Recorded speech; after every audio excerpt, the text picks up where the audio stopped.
supposed to sound like this, people. It's supposed to sound like that.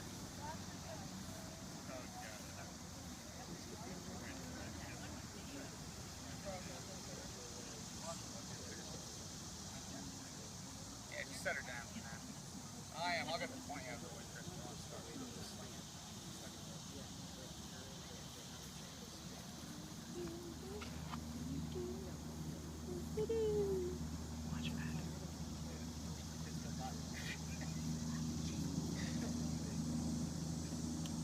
Alrighty, folks. So now that the arm is pulled down, this machine is in a slightly dangerous state. So I would just ask everyone to not stand at all in front of it, and I'm off to the sides as well. So if a couple of you guys can move back a little bit.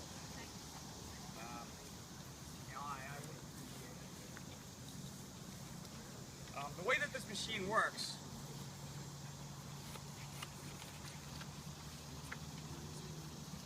is that it uses the 6 simple machines, to fling this. Particularly, it uses a big lever here. The throwing arm and the axle and the counterweight, that's all one big lever. The short end has the counterweight on it. It's about 2.5 foot long to where the counterweight attaches from the axle. The long end is about 8 foot long, and the weight weighs about 200 pounds, plus or minus, depending on how much rain is in there right now. And so what happens is when you pull the trigger, that weight falls down, and because it's, on the short arm of the lever, this long arm, gets moving really, really fast, faster even than the counterweight is falling. Because of the way the ratios work in this case, it gets moving about 4 times as fast as it would, just if the counterweight was attached directly to our water balloon. To make it throw even better, what we do is we don't put the counterweight, or we don't put the water balloon directly on the end of the arm. We put it in this pouch here that's at the end of the sling. And what that sling does is that sling is also about 8 foot long. So when the weight drops and the arm swings up, that sling gets pulled out, and it gets pulled out behind the arm, and it comes up, and it doubles the length of our throwing arm, for all practical purposes. And the end of the sling is slipped over a little nail at the end of the arm here. This is the one nail I was telling you about before.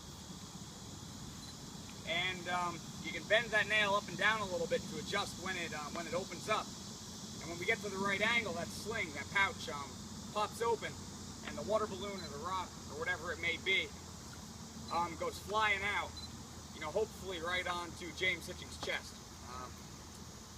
Although that'll have to wait, I guess, for another year to finally get him. Chris, you have anything you want to say about the mechanism? No, I don't like this thing. All right. It's an interesting mechanical device. As one fellow was telling me, there's a lot of literature being written on this and investigations being done. So, here, I'll swap it out, Chris. No.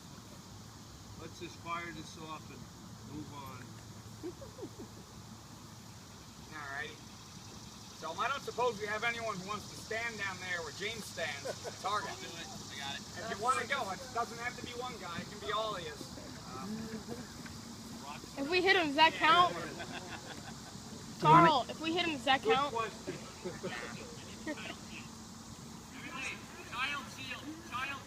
Do you want to go up there? One day. Do you want to go up there? Yeah, one day James used a bunch of little kids as a shield. Will, do you want to go up there? But one day they used Okay, I want them to fire this. every little kid who had his life as a shield. Which will mean, so we had to wait for everyone to leave the fire at him. But Chris here does, so he made us hold our fire.